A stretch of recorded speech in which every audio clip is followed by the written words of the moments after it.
Assalamualaikum warahmatullahi wabarakatuh. Nama saya Syakil Ananda Syahna dari kelas 6 Akuntansi Malam. Saya akan menjelaskan tugas makalah teori akuntansi saya yang berjudul Penerapan Pencatatan Akuntansi Persediaan Barang pada Usaha Dagang atau UD Ananda. Yang pertama, pendahuluan. Latar belakangnya perjalanan usaha yang dilakukan oleh perusahaan-perusahaan yang baru maupun yang sudah go public membuktikan bahwa setiap perusahaan memiliki keinginan untuk meningkatkan laba dalam meningkatkan usahanya. Perkembangan dalam perluasan perusahaan yang harus didukung oleh sarana-sarana yang memadai agar semua perencanaan yang dilakukan berjalan dengan baik dan memuaskan. Hal ini dapat menuntut para pengusaha khususnya yang ada di Gorontalo yang harus memiliki skill untuk mendukung kemajuan usaha. Selain perusahaan dagang, kebutuhan informasi akuntansi yang berhubungan dengan persediaan barang dagang adalah aktivitas yang paling sering terjadi. Untuk itu, guna mencapai kelancaran usaha, manajemen yang mengerti dan mengurangi pencatatan akuntansi persediaan barang dagang diperlukan kartu persediaan baik itu faktur persediaan, faktur penjualan, faktur pembelian, bukti barang masuk maupun bukti barang keluar yang berhubungan dengan persediaan barang. Sebelum saya menjelaskan lebih lanjut, saya akan menjelaskan pengertian persediaan. Persediaan adalah barang yang disimpan untuk digunakan nanti atau dijual pada masa-masa tertentu, tergantung pada permintaan yang ada atau akan dijual pada periode yang akan datang. Persediaan barang setengah proses produksi, sedangkan jadi atau barang dagangan disimpan sebelum dijual atau dipasarkan. Yang kedua, tujuan persediaan. Ada beberapa tujuan persediaan, salah satunya itu menghilangkan risiko keterlambatan datangnya barang yang dibutuhkan perusahaan, menghilangkan risiko dari materi yang dipesan berkualitas tidak baik sehingga harus dikembalikan, dan sebagainya. Yang ketiga, fungsi persediaan. Ada dua fungsi persediaan, yaitu untuk memberikan suatu stok barang agar dapat memenuhi atau mengantisipasi permintaan konsumen. Yang kedua, untuk memasangkan produksi dengan distribusi, misalnya bila permintaan tinggi hanya pada musim dingin, sehingga biaya kekurangan stok dan kehabisan stok dapat dihindari. Mebel Ananda adalah salah satu bentuk usaha perorangan yang bergerak di bidang pembuatan barang dan penjualan, beralamat di Jalan Garuda, Kelurahan Kayu Bintang, Kecamatan Limboto, Kabupaten Gorontalo, Provinsi Gorontalo. Mebel ini menjual barang-barang berupa lemari, pintu, meja, cermin, kursi, jendela yang berhubungan dengan kebutuhan sekunder dan melayani penjualan secara kredit dan tunai.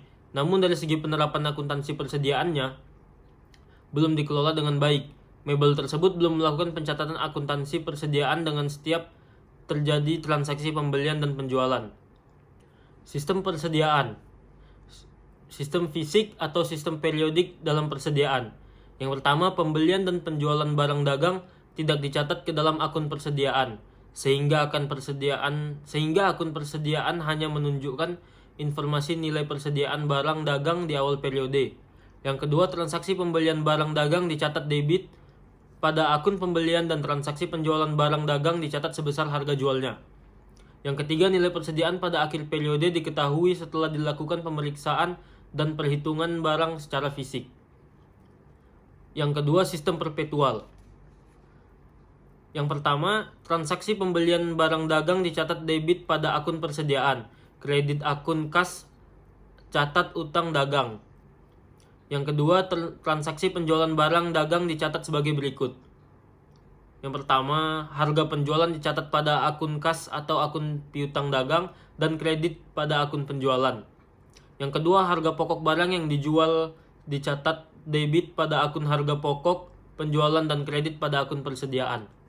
Penetapan persediaan. Yang pertama, penetapan harga pokok penjualan.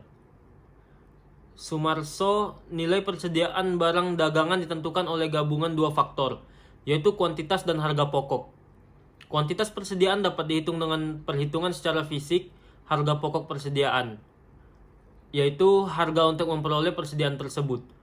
Di samping harga beli, termasuk dalam harga pokok persediaan adalah semua biaya yang terjadi sampai persediaan siap untuk dijual. Misalnya, biaya pengangkutan, biaya masuk, dan asuransi. Yang kedua, penilaian dan pelaporan persediaan. Persediaan barang dagang adalah barang-barang yang dimiliki oleh perusahaan untuk dijual untuk perusahaan pabrik yang termasuk dalam persediaan adalah barang-barang yang akan digunakan untuk proses selanjutnya. Persediaan pada perusahaan pabrik terdiri dari persediaan bahan baku, persediaan dalam proses, dan persediaan barang jadi. Dari fenomena ini, penulis mengkhawatirkan perkembangan mebel ini ke depan mengingat persaingan perusahaan yang begitu ketat, mebel ini akan terhenti di tengah jalan. Karena merasa mengalami kerugian disebabkan tidak diketahui dengan pasti kuantitas persediaan barang dalam periode berjalan. Dalam hal ini, penulis mengimbau kepada mebel tersebut dalam menghitung kuantitas persediaan barang menggunakan dokumen-dokumen berupa faktur pembelian, faktur penjualan, bukti barang masuk, dan bukti barang keluar sebagai data yang akurat dalam penentuan kuantitas persediaan. Kesimpulannya, berdasarkan hasil penelitian dan pembahasan yang telah dikemukakan pada bab-bab sebelumnya, penulis dapat menarik kesimpulan bahwa penerapan persediaan barang pada mebel Ananda masih dilakukan secara manual. Mebel tersebut juga belum menerapkan pencatatan jurnal persediaan barang dalam transaksi pembelian dan penjualan. Sedangkan untuk penilaian persediaan barang dan kartu persediaan belum diterapkan pada mebel ini. Di lain pihak, mebel Ananda dalam penentuan kuantitas persediaan barang telah melakukan perhitungan fisik persediaan stok opname. Hal ini dilakukan untuk mengetahui jumlah unit persediaan dan nilai akhir persediaan barang pada setiap selesai jam kerja. Demikianlah hasil presentasi saya pada makalah teori akuntansi ini. Bila ada kesalahan, mohon dimaafkan. Assalamualaikum warahmatullahi wabarakatuh.